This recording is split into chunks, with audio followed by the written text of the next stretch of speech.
Richard, thank you so much for coming on board Movers and Shakers Unlimited and talking about Limbo. Can Yeah. you tell me a bit of how you got on board this or got involved with quote unquote Purgatory, getting involved with that whole concept? Well, it's like with most projects. It's usually a three-step process for me. I read the script, and if I like the script, that's the most important thing. Then I look at the character and see how the character makes the story move forward, and that's important as well. And then the people that are involved. This particular script came to me through the casting director, who I've worked with a number of times before, and she said, I think you might be interested in this role, and I sure was. It's a wonderful, crazy story, and that at the end you find out that the A story has nothing to do with the reality. Absolutely. And speaking with that, that's a great segue into talking about your character as well, because in this film mishmashes a lot of different elements and genres, whether it's horror, a bit of comedy, a bit of drama. A lot of times when you have that combination of drama and comedy, there's a new term. I don't know if you've heard it often. New term that's been coined in those occasions called dramedies, where you have that mishmash of dramatic elements but still have some levity.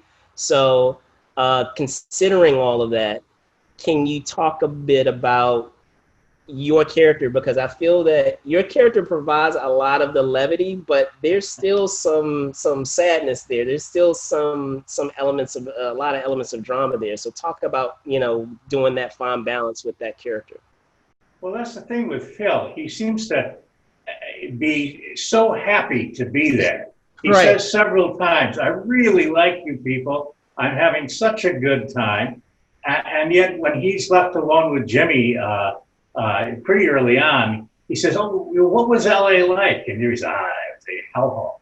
And he said, "I feel so bad about that because the only experience I have is what I've read about and what I've heard about. And I wonder what it would be like to actually, experience these things." And he goes through a list of places that he's always wanted to see, from the temples at Angkor Wat to Disneyland.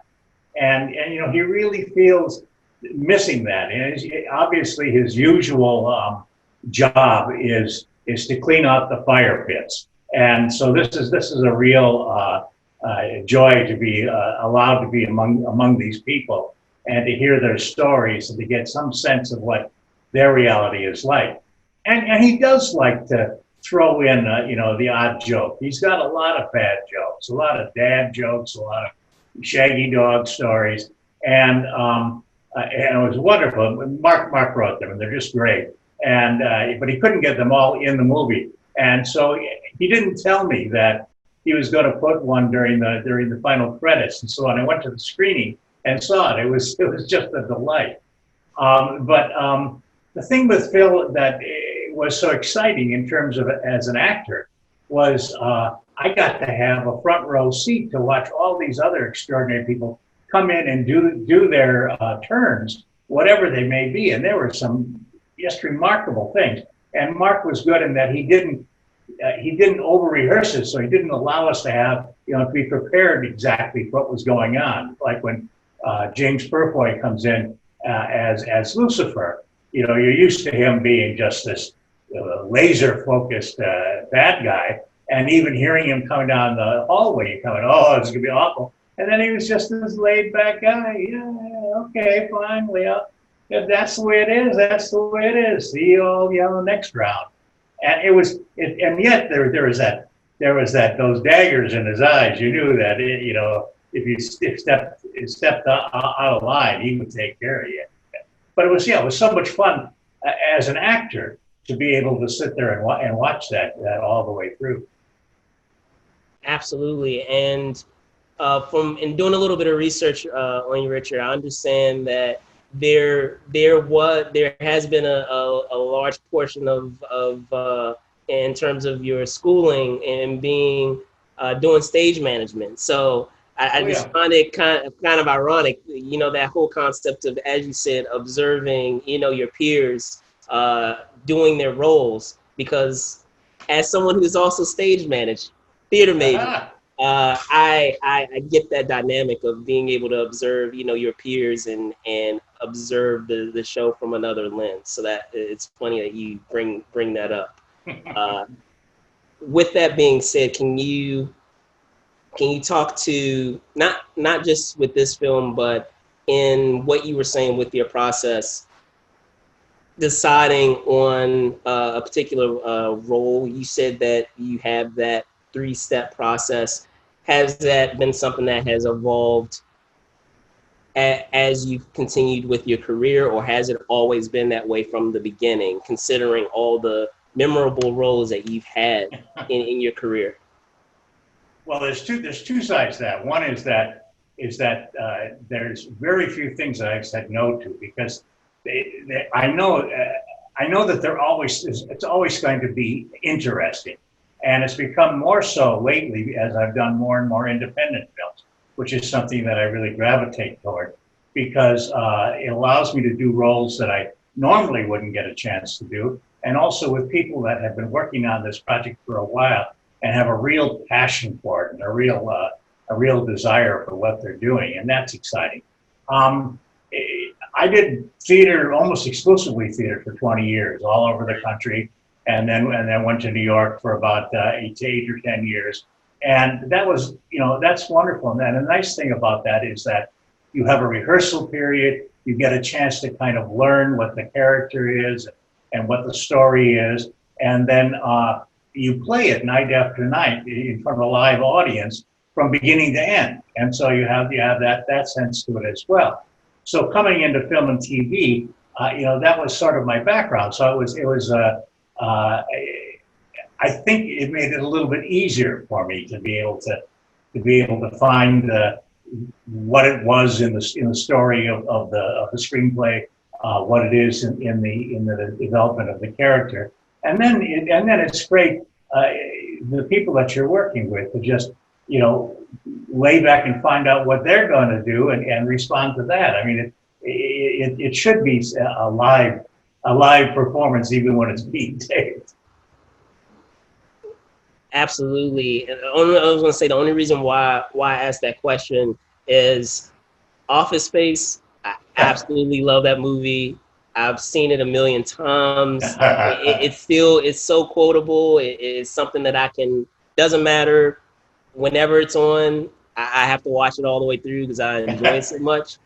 When you were first when you first got introduced to that particular project, I talk with actors all the time about iconic roles, iconic films, and did you know then, me quoting, did you know then that it would be the phenomenon that it would become, or the underground hit that it ended up turning into once you well, prior to doing that project? And I get different answers. Sometimes people say, yeah, I had a feeling, and other occasions they'll tell me you can never really know. It just happens serendipitously. Is which side would you say you fall on when you were doing that project?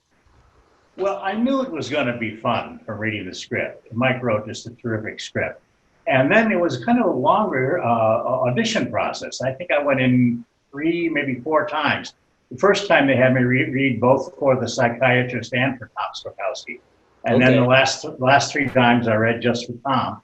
And then when Mike had decided on the cast, he kind of contacted us all and said, "Look, we're going to go down to Austin. We're going to have a great time. We're going to work long days, but I'm going to show you some of the places where my band used to play. I'm taking you some of the best places to get ribs, and we're going to have, it's going to be a good experience." And it was. He couldn't have been a better host. And he put together not only a group of exceptional actors, but a group of people who enjoyed being with each other. And so we spent a lot of time together, both on the set and off the set, and that was really terrific. And then when it opened, it sort of I was in New York actually doing a play at the time, and on my day off, I went to see it in a movie theater. It was about half full, but the audience was having a great time, and I did. I said, this is terrific. This is more than I ever expected to be, and I was really excited about doing it. And so I went back to the show, and I said, look, next day off, let's all go see it, and it was gone. It played like 1 week in theaters around the country. And then I said, okay, fine. It was a good run. I enjoyed doing it, and on to the next project. And I was doing, what was it, Grounded for Life, I think. I was doing a Fox show, and I went to the upfronts and ran into Mike there. And I said, the last couple, I know it's been 5-6 months since we did this, since it got released, but the last couple of weeks, people have been stopping me in the street and quoting me from it. I'm curious if you know anything about it. He said, "Oh yeah, it just came out on DVD. It wasn't even DVD then. It was on video. VHS. Yeah, VHS, and it's on cable. And people are beginning to find it. And I said, well, that's great. Yeah. Well, about 6 years later, Entertainment Weekly did a huge issue about cult films, and I said, oh well, it'll be interesting to see where it fits. So they had 50 cult films. So I'm going through the 50, 40, 30, 20, top 10. I get to number 1, and it's not there. And I go, this is so strange. I turned the page, and on the next page it said, and in the class all of its own.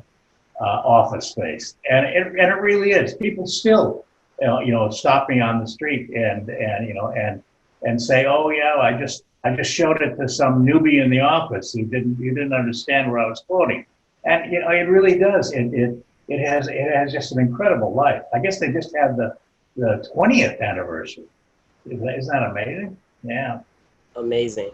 And it's funny you brought up those BTS stories of making that film, because as I'm sure you're aware, the landscape of the film industry is a little different right now than it was, obviously. So in speaking with that, can you talk to how it's been now as things have started to slowly open back up and get to a slight sense of normalcy? I know some projects are now being able to, in essence, what you're seeing trend-wise, or a lot of projects are quarantining themselves in this particular area, kind of similar to what you were talking about with the situation of Office Space and in that area. So can you speak with that, with some of the projects that you have that you're currently working on? Well, mostly up until now, it's been projects that they were planning on doing that keeps getting pushed. I just got a call 2 weeks ago from a project that had gotten pushed twice already, and they're saying we're looking at May 2021 now. But there, I noticed like Tyler Perry just finished doing his the series Sisters, the latest this year's group of things, and he used the bubble, and it evidently it worked out fine. They're shooting General Hospital, just a couple of blocks from me. And I watched it, the first new episode, and it still looked like, the old General Hospital, essentially. So people are finding ways to do it. The latest project that it looks like might happen is they're talking about the end of September, and it's a Western called 30 Seconds of Hell. It's sort of I don't know, how would you call it exactly, a deconstruction maybe of gun battle at the OK Corral. Okay. And this woman named Destiny brings back from the dead all of the people that took part in it to try and get the details, to find out exactly what caused this, what caused it, and how it came about. And reading the script, a lot of it is going to be shot individual shots, and and sometimes they'll there's not a lot of group stuff until you get to the fight, and so I think that's part of the reason they think they can get it off the ground in September. But yeah, it's hard to tell what's happening. Nothing seems to be really moving ahead that much. They were saying that most of the requests lately here in Los Angeles are for music videos and commercials, and even the small independent films have not gotten into what it takes to be able to shoot it right now. Right, especially with all the logistics necessary. I've been hearing like all the different protocols that have been required on film sets. Currently, it's been like an extensive, like thick booklet list of protocols, which is understandable. So with the independent film that's already looking at limited budgets, it can be a challenge, even with a regular studio. Exactly. So, yeah. But yeah. But even the big ones, I heard, and I don't know the details of it, but I heard that they tried to do the latest Jurassic Park at Pinewood Studios in London.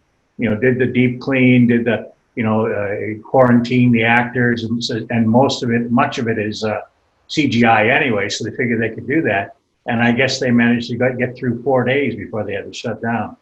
Right. So interesting times we live in. Very interesting times. But with that being said, Richard, I'll cap it off right there. Thank you again so much for coming on and talking about Limbo. I had a chance to see it.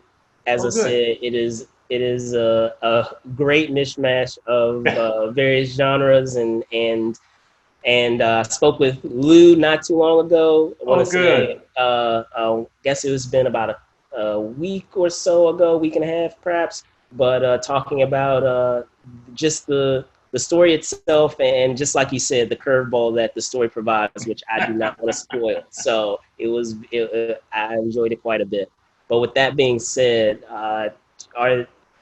with what you have on the projects that you have currently running, because I was looking myself, and I could be wrong about this, where can folks find you and keep track of the projects that you're working on social media? That's just it. I'm not on social media at all. That's what I thought. Okay, all right. But yeah, I mean, people keep putting things up on IMDb that most of it I don't put it up there, so I don't know who's putting it up. But yeah, that probably is the easiest way. But yeah, there's a couple of things that right now they're finished and they're looking to find distributors. One called Marfa. That we shot in Southwest Texas, about a small town that has these real bizarre lights that attract people to it, and then one called Moon Manor about a guy who's slipping into Alzheimer's, and he wants to have a party with all of his friends while he still knows who they are and who he is, and his brother that I play is a preacher who is trying to keep him from doing this party, because he knows at the end of it he wants to have an assisted suicide so that he goes before he's too far gone.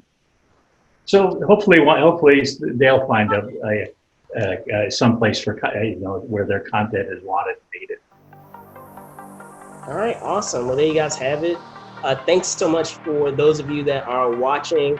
I know that originally we had a live show. It's all good. You'll be able to see this show momentarily. I'm your host, Brandon Choi, host and co-creator of Movers and Shakers Unlimited.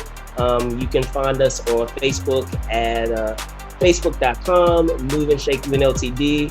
Move and Shake UNLTD. You can also find us on Twitter, Movers Shakers Unlimited on Instagram, and you can find me at Brandon Choi ENT on Twitter, Brandon Choi _ENT on Instagram. There you guys have it. Thanks for watching. Thanks again to Richard here, and be safe out there. See you guys soon. Bye. Thank you, Brandon, and I'm responsible for the reason that it wasn't live. It's all my fault. All good. All good. So thanks again for you guys watching out there. Thanks again, Richard. Till next time, guys. Terrific. You take care, man. Bye bye. Bye bye.